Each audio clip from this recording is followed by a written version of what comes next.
But the first thing that I would like us to talk about this morning is this exciting phase of your educational journey.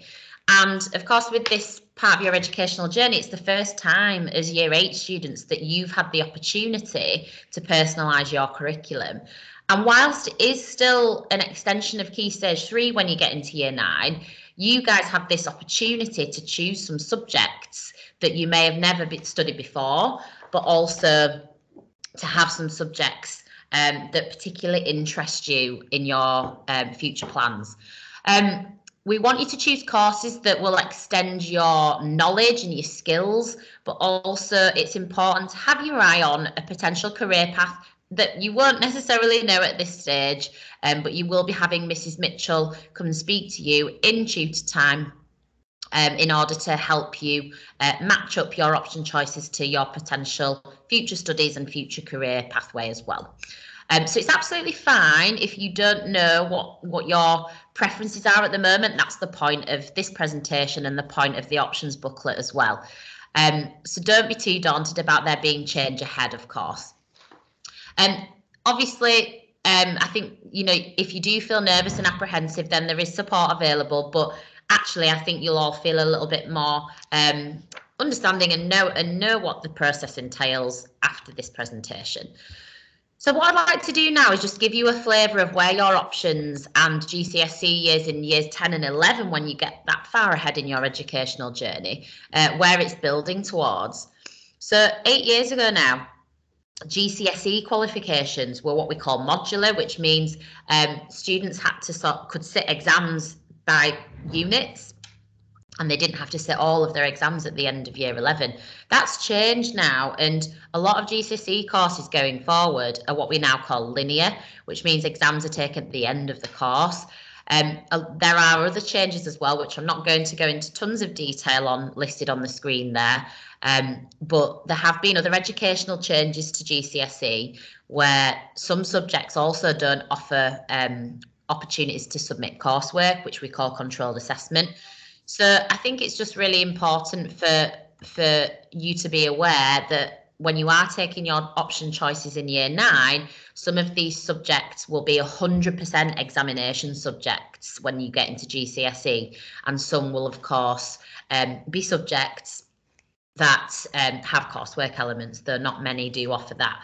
You will see in your booklet for each of the subject pages, there is a links to GCSE section listed there. So again, and you can use options even to talk to subject staff to find out a little bit more about that. We also offer what we call vocational or technical qualifications, which I can come on to in more detail as well.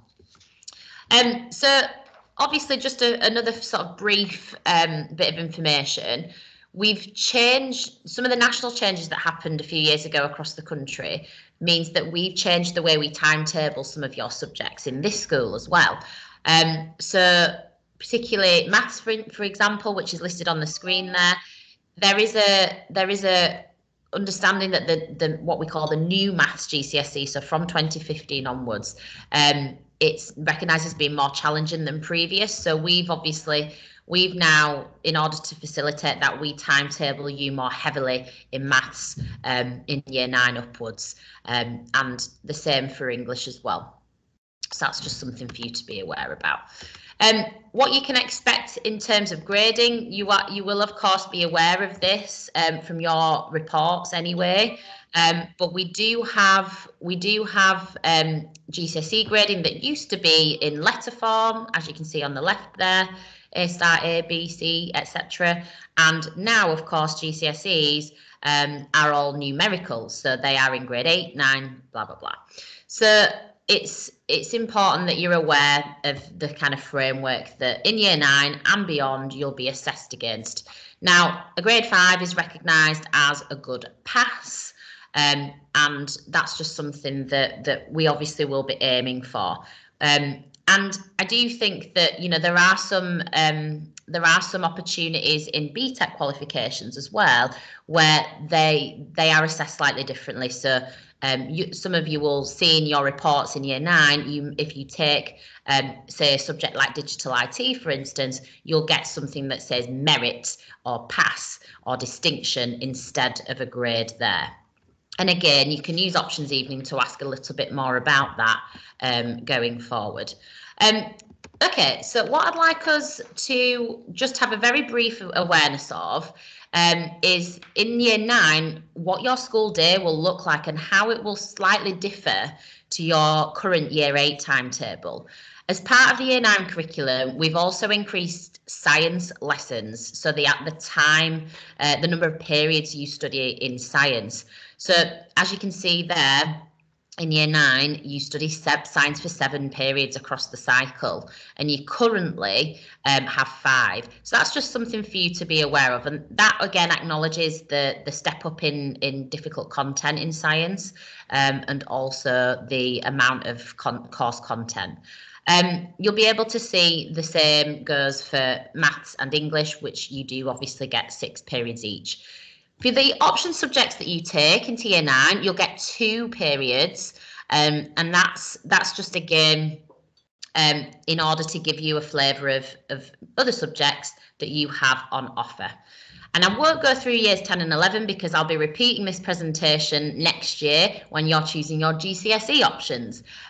But as you can see, you know, the number of the time allocated to the different subjects is listed on the screen there as you move through into years 10 and 11.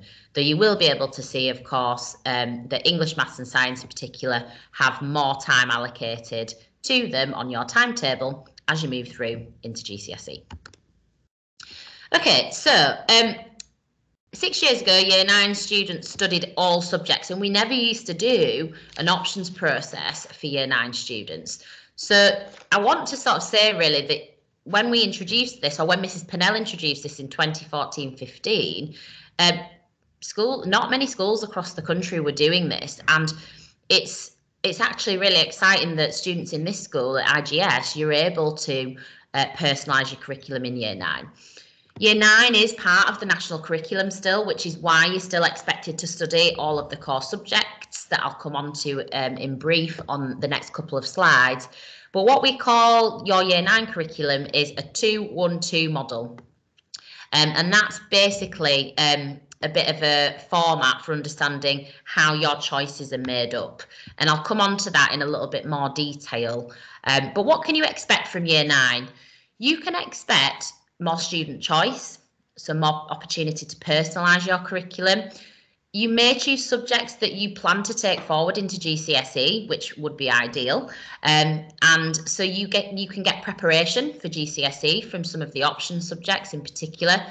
You may also try out some subjects that you've never experienced before, and you may decide that you don't want to take those through to GCSE, and that's absolutely fine as well. So we do have a range of options available. We do have the opportunity to personalise in certain subject areas as well, like technology, for instance, which appears first in your booklet. And then, of course, we do see this as a vertical journey going through into years 10 and 11, where you preferably do take your subjects through to further study. So I do want to kind of give that a bit of a heads up, really, in a bit of context.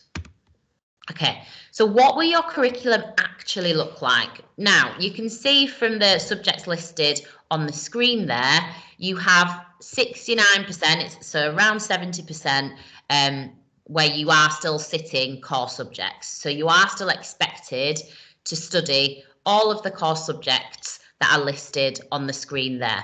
The subjects that are on the screen in blue, they make up the national curriculum, so they're non-negotiable. You do have to study those and will enjoy studying those through into year 9. And then the remaining 31%, the green part of the pie chart there, that is your options curriculum. So this is where you get to personalise your curriculum and choose your subjects that you'd like to study. I do want to mention at this point, there is also, I've listed languages or MFL on there as a core subject. So every student, obviously, when they came to IGS in year 7, was allocated a language. There is actually an opportunity in your options to study a second language as well. And I'll come on to that in a bit more detail. But if you are thinking of going down that route and studying 2 languages, then just be aware it does make up 2 of your options subjects. So it does take out quite a lot of choice there. We do have some fantastic linguists in Year 8 who may be up for the challenge of doing a second language. Okay, so why are all of these subjects core? As I've mentioned, it's statutory, which means we have a legal requirement to offer you these subjects all the way through from Year 7 to Year 11. So that's certainly the case for English, Maths, Science and RE. And then geography, history, what we call EBAC subjects, and I'll come on to that again in a little bit more detail. And it's recognised as an academic curriculum, and also helps you with developing your literacy, your English skills as well. Citizenship is a core subject at IGS and in every school as well. And of course, that has its own benefits in developing you as people and characters, as well as educationally. It's obviously important to study PE, computing and languages for the reasons listed on the screen there. Languages, of course, again, like with history and geography, and computer science actually, is recognised as an EBAC subject. So again, that's a suite of subjects that make up the EBAC curriculum, which you will decide whether to follow or not at this point next year for your GCSEs. And it's not a qualification as such, just a combination of subjects that give you a good academic grounding for further study. So we do recognise the unique value of all of those subjects, and you will still continue to study those subjects next year. Okay, so obviously the EBAC, a small amount of detail on this now. It's a combination of the subjects listed on the screen there. It's known as what we might call a traditional academic pathway, and it recognises you kind of attain the EBAC if you have a grade 5 or above in those subjects listed there. It is recognised as a university-based curriculum, so if you are perhaps thinking of a university in the future and that being your route, then this is something by the time you get to GCSE options, you should be thinking about. So again, this is why we make sure that you continue that's the study of history, geography, computing and a language into Year 9, because of course this doesn't cut off your opportunity to take the EBAC for GCSE. So what we call that is we avoid narrowing the curriculum too early. So what does your curriculum look like in Year 9 in comparison to Years 10 and 11 then? So as I've already mentioned, you have a much sort of small, you have the 30% course option subjects in Year 9, but you do have the opportunity to study 6 periods a cycle. Whereas when you get into Years 10 and 11, you only take 4 option subjects, but they make up more of your curriculum, and you have less core subjects. So as you can see there in Years 10 and 11, you're only absolutely required to do English, Maths, Science, RE, Citizenship and PE, and that's our legal requirement. So again, this is something that you'll go through next year when you do take your GCSE options as well. Okay, so the options curriculum then for you guys in your current state, this is what it looks like. So you have those 6 options to choose from. Option 1 must be a technology, and you get to choose from a range of fantastic technology courses. Now, technology appears first in your options booklet out of the subject pages. So again, do spend some time having a good look through those subject pages and deciding which technology interests you the most. If you can't decide, you absolutely can take what we call essential technology, essential tech for short, and essential technology is a nice sort of project-based curriculum which combines all of the technologies. So you get a flavour of everything. If you can't choose a specialism, that's absolutely fine. Now, obviously then in options 2 and 3, you then take 2 creative arts subjects, And there are a list of combinations that you need to be aware of that you can't take together in those subject areas. So where you can see there is an asterisk next to a subject underneath the table, which is on page 3 of your options booklet, there are some rules that are just around what combinations you can take. For example, you can't select media and photography together in the creative arts block, but you can take one of them in creative arts and one of them as a free option. That's just one example. Just to sort of point out as well, Skills for Success is not open to everyone. That is an alternative curriculum, and that's just something that is offered to students that should already know if they're going to be offered that subject area. And obviously supported study as well. That's a curriculum pathway for students who already will know that they're not taking a language. So again, that's not a course that's open to everybody. That's guided towards, just like with Skills for Success, and it's for students that require additional literacy support. Okay. So it's obviously a very broad and balanced curriculum. You then get 3 free choices from which to choose from any subject in the booklet. So that is something that we were really keen to continue to provide for you, that personalisation, that choice. So you still get the opportunity to have 3 free choices. So as I said, Essential Tech is a mixture of all the specialist subjects, or you can choose from any of these technology subjects there. Okay, so again, look at the booklet, speak to Mrs. Marshall, speak to your... Find out what it is that interests you. These subjects here are also subjects that you can further take for GCSE. So again, it's important to choose, what you think may be an option for you going forward, but have a close look at the booklet. Creative Arts then.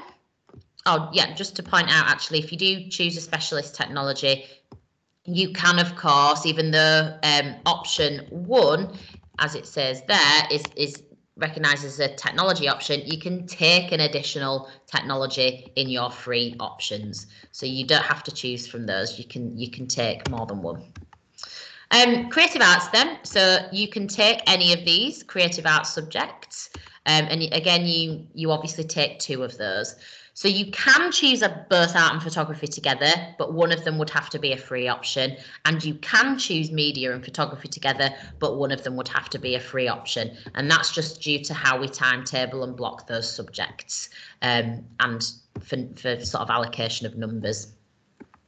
Right, so free options then. Now you've got a whole host of subjects to choose from here. And again, it can be, except for sort of Skills for Success and supported study, it can be a range of any subjects that are listed in the booklet there. So you could take another technology, you could take another creative art, you could take a second language, but as I've mentioned previously, that actually takes up 2 of your free options, and that's known as the Ab Initio course, which again you can speak to your languages teacher about, but I will provide a little bit of detail on it now. If you are interested in taking a second language, I just need to make it very clear that it is very intensive and it is challenging. It's obviously supposed to be challenging because ab initio means from scratch. So it's not, it's not, that's why we give it 2 options, 2 option blocks. It's not easy, but it is very enjoyable, and it's there for students who want to explore languages further. You do have to have a strong academic record in your current second language, and I would definitely speak to your subject teacher if that's something that you're interested in. It's not for everybody. Not everybody can sort of cope with the demands of learning a new language from scratch in year 9. So we do look at your academic record in your MFL subject in year 7 and 8. Okay, so what could it look like then? So imagine if I was in your shoes, this might be what I choose. So for my technology, I've chosen textiles. I'm interested in researching, designing and making products from fabrics. I've taken drama and music for my 2 creative choices there, because those combinations are allowed in the creative block. I'm really interested in maybe exploring performing arts or drama GCSE, so I'm going to choose that here. And then I've got my 3 free options. Never got to learn Spanish, so I'd love to learn Spanish as my second language there. Again, remember, it takes up 2 option blocks. And then I've gone for philosophy and ethics because I'm interested in religion, but also in questions about ethics and my own, challenging my own views. So I've taken the liberty of doing Mr. Leeming's pretend option choices. He's gone for food technology. In my imaginary world, he's gone for 2 creative subjects, media studies and music. And then his 3 free choices. He must be sidelining as a software developer in his free time because he's gone for both computer science and digital IT. They do offer different courses, and whilst they're both to do with computers, computer science is definitely more about the kind of programming and the technical side, and then digital IT is obviously more of a vocational qualification. Now, law is a subject you'll never have had the choice to study before, so that's new. It doesn't have a pathway into GCSE. That's just for something for you to be aware of, but it does at A level going forward. So does it mean you're starting your GCSEs early next year? No, it doesn't. You're not starting your GCSEs next year. The only subjects that start a little bit of GCSE content in year 9 are maths and sciences. So you will actually get taught in your separate science specialisms in year 9. I'm just going to move through on this because I'm conscious of time. So how does the new year 9 curriculum link to the current year 10 curriculum? We've mentioned this briefly, but some of the subjects obviously do carry through, and we have designed the subject offer carefully so that you can take them further into years 10 and 11. So what other changes can you expect? Well, you can expect, as well as being part of IGRS band, which you'll be used to, of course, from year 7 and 8, in year 9, you'll also get placed into an X or Y band. And in the summer term, the very final term, you'll get a letter that tells you which X or Y band you'll be put into. And these bands are just for the subjects listed in blue on the screen there. So you remain in your IGRS band for all of other subjects. So English, maths, science, languages, and then, of course, your 3 option subjects. Your other 3 options will be taught across the year group with students from X and Y bands. And that it will be also how you're timetabled in years 10 and 11 as well. So I do make sure that we consult tutors and we consult Mr. Leeming and Mrs. Allen as well when we do put those bands together. But also it's determined by choices as well, and the sort of group sizes and options. Okay, so you might only be taught for a small number of subjects in the bands that you currently are in IGRS, and they are for the subjects listed in that bottom bullet point there. So history, geography, RE and citizenship, core ICT and PE. So does this mean that you won't have any new subjects to choose from when you start to do your option choices for GCSE?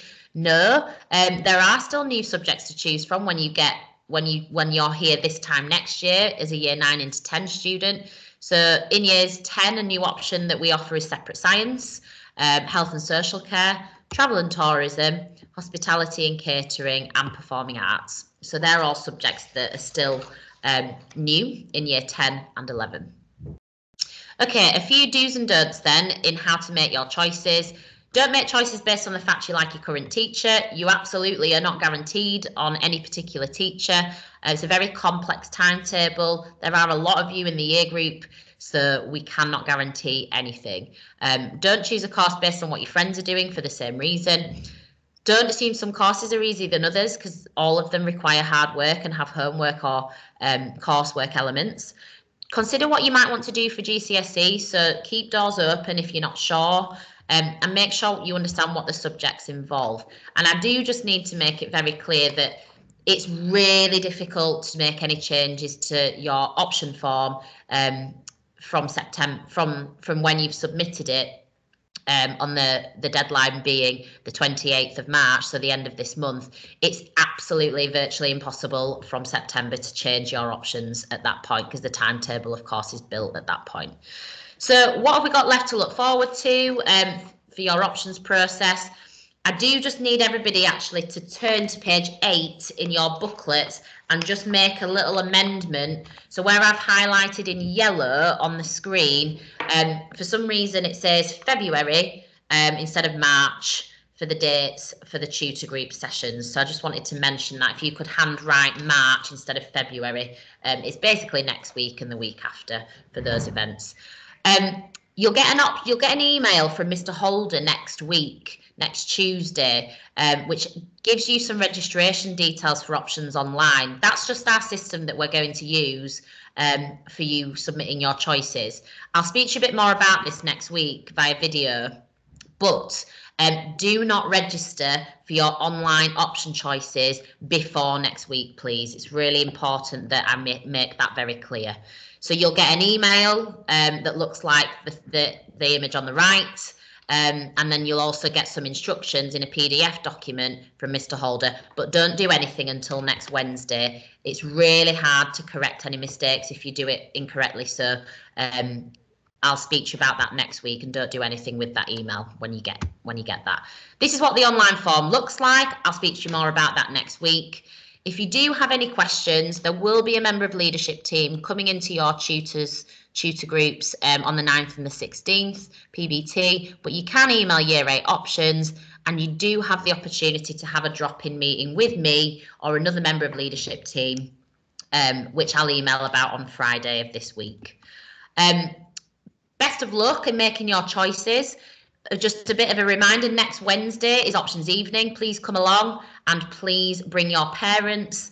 I'll be writing to them tomorrow to invite them to options evening next week. Thank you everyone for listening, and have a lovely day and enjoy reading your options booklet. Take care everyone.